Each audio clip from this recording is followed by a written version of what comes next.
I'm going to be talking to Keith Stewart from Greenpeace, whose organization has lodged a complaint with the Canadian Competition Bureau about Let's Clear the Air advertising campaign that's being run by the Pathways Alliance. And the Pathways Alliance is made up of the six largest oil sands producers in the sector.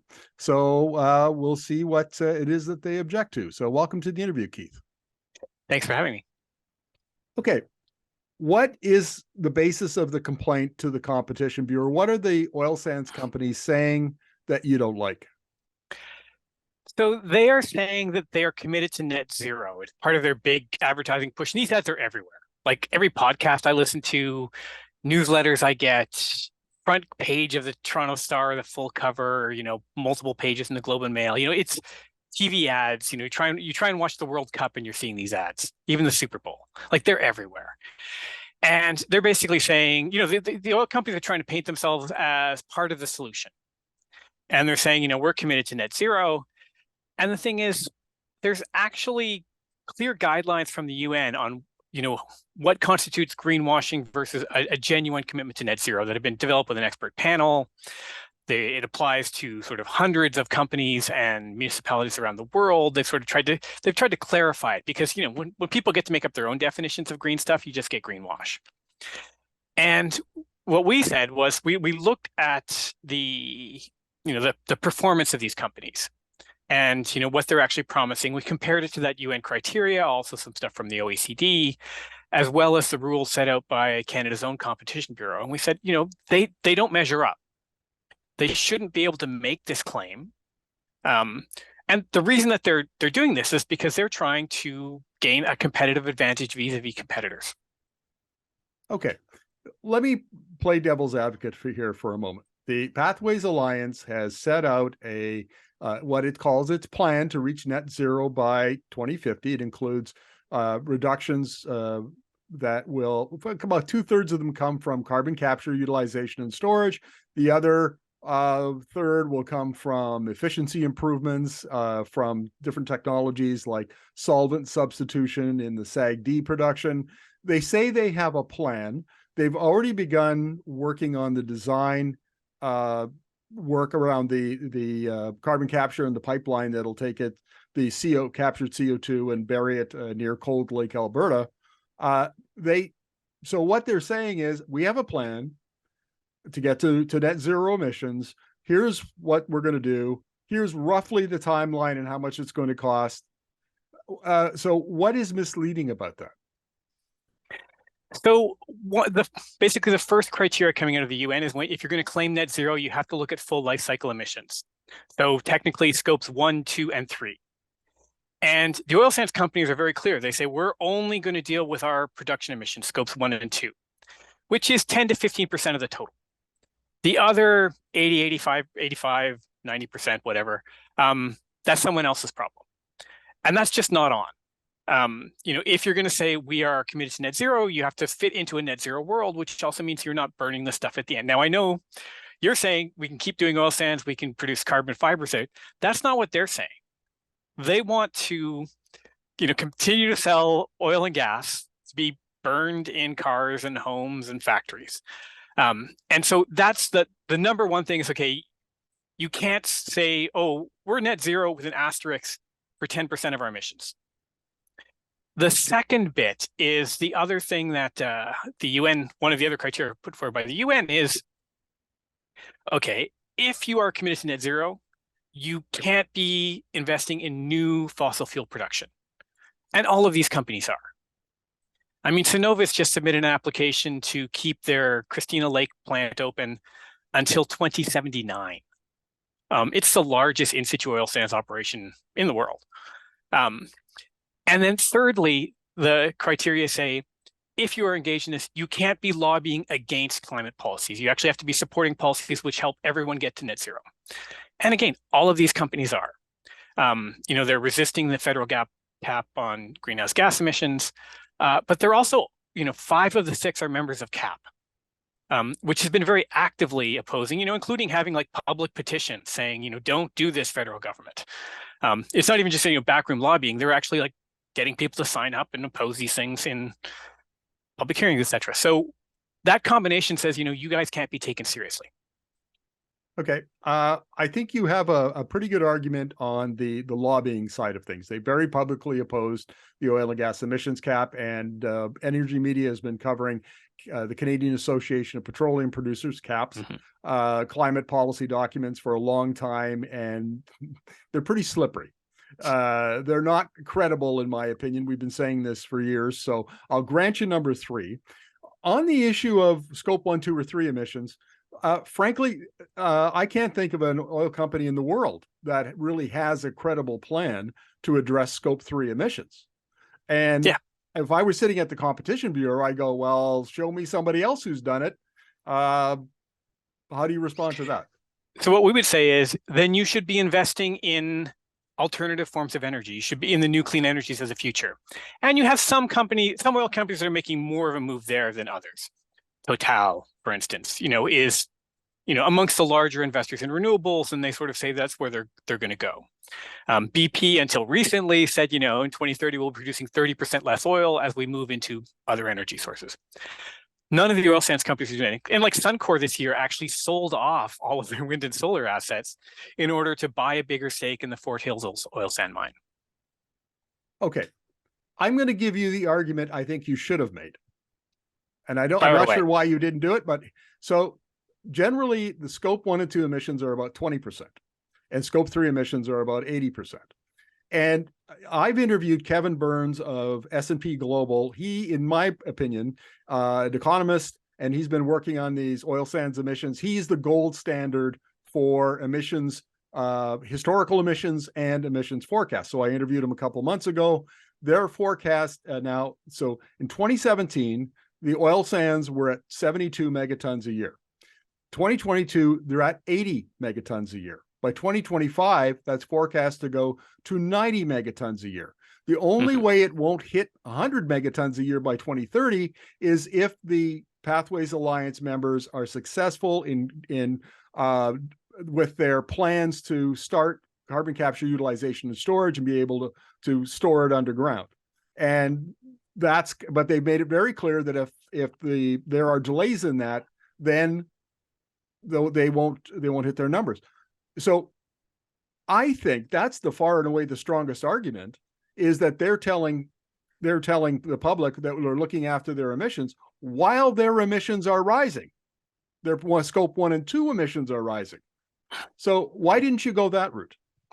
So, we put in their emissions there. The reason we didn't go that route is because, in my experience dealing with these types of submissions, the minute you get into kind of dueling experts, the Competition Bureau have also done this with the Ad Standards Council. They kind of say, we don't know enough to be able to know who's right in these various. Their expert, the oil companies say this expert says that. How do we know? But what we tried to do is, okay, here's like these red lines that came from the UN, and they are clearly and without question crossing each of those. So rather than making an argument, which I think you're quite right on, but because like they could say like, we don't know enough about the technical stuff to know who's right here. And the oil companies can put up people with credentials who say the opposite. So we were kind of like, okay, let's keep this simple. It's like, here's 3 clear, what the UN actually calls red lines on greenwashing, and they are crossing all of them. And the interesting things, particularly for Canadians, is the person who the UN Secretary General tapped to lead the high-level group that's establishing these standards is Canada's former Environment Minister, Catherine McKenna, who knows this industry well. And she's been quite vocal, including with respect to our report, saying, the companies aren't, they put their hand up, said they're committed to net zero. They're not doing the work. Now, I want to get back to a point that you addressed or just touched upon in your first comment, and we talked about carbon fiber. And some of our listeners, our viewers, may not be familiar with Energy Media's editorial stance on this. We argue that the oil sands production of bitumen should be transitioned between now and 2050 from producing feedstock for refineries for fuels like gasoline and diesel to feedstock for advanced material manufacturing, which includes carbon fiber, but could also be asphalt binder and activated carbon. There's all kinds of things. Bitumen is actually a lot more valuable when you make something out of it than when you burn it. And so that's our position. Stop burning it and make things with it. That's the future of the oil sands. But if you do that, the only way that the oil sands has a long-term future is at not net zero emissions, but zero emissions. They don't get carbon credits and get to do all of that accounting finagling. It's got to be zero, and they've got to clean up the tailings ponds. If the bitumen is transitioned to feedstock for advanced materials manufacturing and you're not burning it, there's scope 3 solution. And so, I think in that universe, that's a really interesting solution, but that's not what any of the companies are talking about. Even down in Houston at the Sierra event, this week, they were like, oh no, we're going to, stick with oil as long as we can. Oil as in like the current oil production systems. And I think the only way we're going to move them in that direction is with regulations. I was actually talking to my first boss in the environmental movement, Lois Corbett, yesterday, and she was kind of like, hey, if it hadn't been for federal regulations, there would still be lead in gasoline. That's how you actually get these changes to happen. And that's why I think things like, federal regulations on capping greenhouse gas emissions and bringing down to zero is going to drive the companies in that direction because they can't have all this wiggle room. One of my big concerns right now, actually, is that Pathways is stalling. They're ragging the puck until they find out whether or not they get Prime Minister Polyev 2025, who would, of course, make all of those proposed regulations go away. And, they're not putting money in the ground right now because they're waiting to see whether they really have to. Let me provide some important context here. The oil sands companies have been driving down their production costs for a long time. For quite a time, up until recently, they were called what's called a marginal barrel. They only would make profit when oil prices were high. So they've been driving down their costs. And now they're in the neighborhood of they break even at when West Texas Intermediate is between $30 and $45. They all have indicated that they're going to be driving that cost down to like mid $20 per barrel and maybe mid 30s. That makes them a competitive barrel. That means they make money even when prices go down. And so what they've done, every single one of them has employed economic modelers to model their competitiveness out to the future, 2050 and further, in as the global market for oil shrinks. And every single one of them believes in their heart of hearts that even if we get the International Energy Agency's net zero scenario of 25 million barrels a day of consumption, down from 100 where it is today, they can still compete. And so for them, and I've argued this many times, for them, the status quo, where they are right now, is about as good as it gets. It's incredibly profitable. Prices are expected to be strong all throughout the rest of this decade into the early 2030s. There's literally no incentive for them to change the way they do business unless government is paying them to do it, like build they want 2/3 of their CCUS or their decarbonization plan paid for by government. That's the problem. And that's why, Energy Media has taken a fairly strong editorial position on this, because, there's the happy message, but what's really going on is protect the status quo, because it's putting a lot of money in shareholders' jeans. Would you agree? They definitely want to protect the status quo. I mean, they're not alone in this. Like, the interesting thing is, other jurisdictions are also driving down their costs. And, if you look at the materials that come out from Rystad, for instance, which is kind of like a global energy consulting firm, they, in their view, oil sands are still more expensive than a lot of the alternatives. When they look at, who survives in the IEA's net zero world, it's Brazil, it's Saudi Arabia, it's Equinor, it's not the oil sands companies. And what I find fascinating is, you and I have talked about this stuff for a long time. Like, it used to be when we would say, there's going to be stranded assets in oil, in fossil fuels, the companies all laughed at us. And then it was like, oh, it's now sort of like, sure, somebody's barrels are stranded, but not ours. And every company is making that argument. And the reality is not everyone can be right. And this is where I think we've got to try and shift our economy away from the reliance on fossil fuels. Okay, I want to make another point here, and this is a bit esoteric, but it's really important. I mentioned in my previous comment that every one of the oil sands companies has modeled their competitiveness out to 2050. You know who hasn't modeled that competitiveness? Anybody else. All we have to judge whether these companies will be competitive in a fuels only market past peak oil demand is their own modeling, and we have no access to it. We can't have independent economic modelers challenge their assumptions or redo their math, make sure that it's okay. It's all in the black box because it's proprietary, and the Canadian government doesn't have this. Now, here's a good question for you, and it's a bit of an aside, but it's germane to our conversation, I think. If you were going to give the oil sands company $7 billion, as the federal government did, for CCUS, and you hadn't done any modeling as to whether they might be competitive or subject to stranded assets, in the 2030s and 2040s, what kind of policy making is that? Crazy.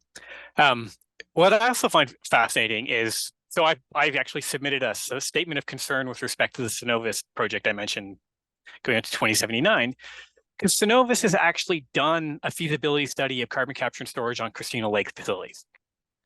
They're not releasing that data. They don't include it in their application. They don't talk about, what are the options for greenhouse gas management. They don't say how many greenhouse gas emissions there are. And they should be required to say, like, okay, if we're going to give you money for this, tell us what show us the same numbers you would show shareholders, the kind of thing you can't fudge because that's called fraud. And let's see those numbers. And what was interesting is they modeled trying to get 50% reductions at Christina Lake. Not the kind of like 100% or 90% that they sort of talk about. It was like 50% or maybe more. And they're not releasing those numbers, which I think is like the kind of thing that should be demanded. Obviously we thought they shouldn't get any public money for CCS. They have the money themselves. Like half of this year's profits would have paid for the whole next 10 years of their carbon capture expenses. I want to wrap this conversation up because we got a little off the original question of your complaint to the Competition Bureau that they're not being honest. And I want to make a point here. I've covered the oil and gas industry for a long, long time. And one thing I can tell you, there are very few industries worldwide, and maybe big tobacco was the last one, but the oil and gas industry are masters at manipulating the public narrative. Oh yeah. Right. And that's what this campaign is all about. And the danger from my point of view is not that they're telling fibs or they're gilding the lily here when it comes. It's that this controls the narrative and it sucks all the oxygen out. It takes all the space away from having a more honest conversation about where the oil sands are going and what they might be. What alternatives, we've talked about the advanced materials, feedstock for advanced materials. We can't have that conversation because they're too busy sucking all the oxygen out of the conversation by protecting the status quo. And I think that at the end of the day is the prevention of a more honest conversation is the real danger of this campaign and the others that they run. And that's part of our complaint. We're saying, like, one of the reasons we think the Competition Bureau needs to act is because they are actually shaping the public debate, the policy debate in a way that is harmful to alternatives to their competitors in other sectors or even within the oil industry about doing more innovative things. So we're asking for those ads to be taken off the air. They can't make net zero complaints in the same way Keurig can't make recyclable campaigns around their little coffee things. And it'll be interesting to see what happens because the Competition Bureau has come out, out of its own volition and said, yeah, we're concerned about greenwashing. We want to do more on greenwashing. So I'm interested to see what they do with this complaint and whether or not they're willing to kind of, taking on the oil industry is not easy. So they might not want to pick that fight, but I'm hoping they do. Now I want to wrap up this conversation with this point. We've talked about this kind of narrative management as being injurious to public conversations and so on.